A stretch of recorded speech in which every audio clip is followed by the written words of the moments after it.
Police name her boyfriend, Brian Laundrie, a person of interest. Her family rails on Brian in a new statement saying, Brian left Gabby in the wilderness with grizzly bears and wolves while he sits in the comfort of his home. More of that statement shortly. Gabby's mom says the last heard from her 3 weeks ago today, while the couple was, as they put it, living the van life on a cross-country road trip. Just today, we learned that days before Gabby stopped communicating with her mom, a witness called police to investigate a possible domestic problem between her boyfriend and her. August 13th, it was, in front of a store in Moab, Utah, the Moonflower Community Cooperative. A witness, along with Gabby and Brian, told an officer a similar story.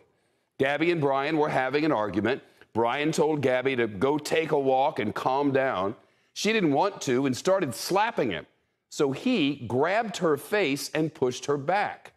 He tried to lock her out of their van, but she managed to climb in through the driver's window.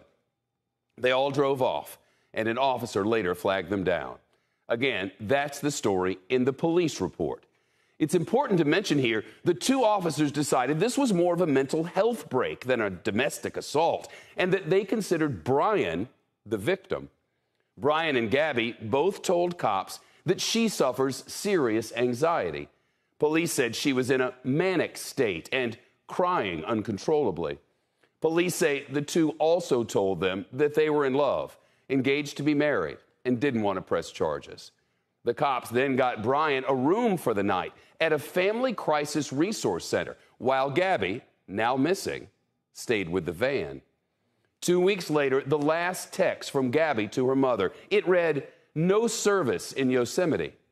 48 hours later, Brian showed up at Florida. Now, Yosemite to Florida is a 42-hour drive, nonstop, no breaks. Even Gabby's mom says she's not sure who sent that text, and that she feels the timing is, obviously, suspicious. As for Gabby, she's still nowhere to be found. We don't know what Brian knows. I mean, that's the bottom line. And we're hopeful to talk to him. He needs to talk to us. We need to know exactly where he was, where she was, their last locations, and the fact that he was back here for 10 days. In more of the family's statement today, they pleaded with Brian. You selfishly remain silent while Gabby is all alone in the wilderness. Your silence is reprehensible. We beg you to do the right thing and help us bring Gabby home. They continued, Brian, whatever happened in Wyoming happened. The only thing you control is what you do now. Tell us where Gabby is. You tarnish your love for her with your silence. CNBC's Valerie Castro spoke with Gabby's father in Florida today. She's live for us in the town of Northport on the West Coast, outside Gabby and Brian's home. Valerie?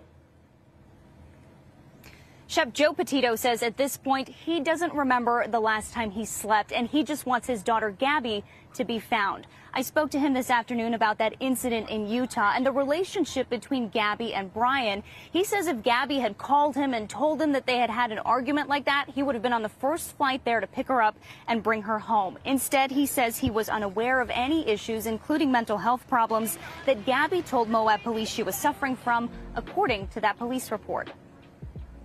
Is that anything that she had talked to you about? No, I don't know. You know, again, I have no idea. Maybe she's just going through a stressful time with him. I have no idea. But at the end of the day, here's the thing.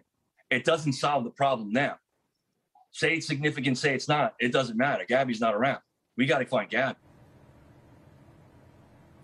In a press conference today, Northport police released a few more details about their investigation. They say the white van, Gabby's van that they recovered here at this home, has been processed for evidence, and the FBI will also comb over it to gather any other evidence they might find. The FBI is also looking into other elements like surveillance cameras at gas stations, any bank statements, and of course the social media accounts belonging to both Gabby and Brian.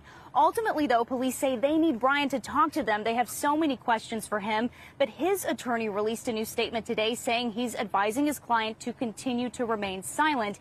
He says he knows that police often look to the intimate partner first in cases like this, and that anything his client says at this point could be used against him. Following that, the police chief here in Northport, Todd Garrison, tweeted directly to that attorney saying Northport police need your help in finding Gabby Petito. Please call us to arrange a conversation with Brian Laundrie. 2 people left on a trip, 1 person returned. According to the Daily Mail, Gabby's mother also made her own pleas to the Laundrie family back on September 10th. She tells the Daily Mail that she texted Brian's mother and Brian himself asking for any information about Gabby, but she says her text messages were ignored.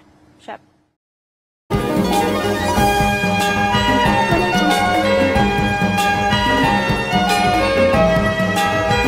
On a road trip with her boyfriend in a converted camper van in early July to tour national parks, according to her family. But she disappeared in late August and they haven't heard from her in more than 2 weeks. Now, her mother is pleading for help finding her daughter. Nicole Schmidt, Petito's mother, told Fox News that the last verbal conversation she had with her daughter was on August the 25th. "I don't know if she left Grand Teton or not," Schmidt told Fox News on Sunday. "I did receive a text from her on the 27th and the 30th, but I don't know if it was technically her or not, because it was just a text. I didn't verbally speak to her." Schmidt said that Petito and her boyfriend started their road trip in early July, traveling first from Florida to New York. They then left New York and eventually got to Salt Lake City, Utah, in August, but were leaving the city amid heavy wildfire smoke. The couple stopped in Grand Teton National Park on August the 25th, Petito's last known location, before a planned trip to Yellowstone, Schmidt said. They were traveling in a 2012 Ford white van that was converted into a camper. "I can't say much, but she's no longer with the van," Schmidt told Fox News of her daughter. "I don't want to say anything more than that, but for people looking for her, I want them to look for her now, not look for that van anymore." Missing California mom Maya Millett's family spars with husband over visitation rights for children. Detectives from the Suffolk County Police Department in New York, Petito's hometown, are investigating her disappearance. The white van has been recovered since Petito went missing, according to a spokesperson for the department. A spokesperson for the Jackson Police Department said that an attempt to locate call was recently filed for Petito. The couple started a YouTube channel to showcase their road trip called Nomadic Statique.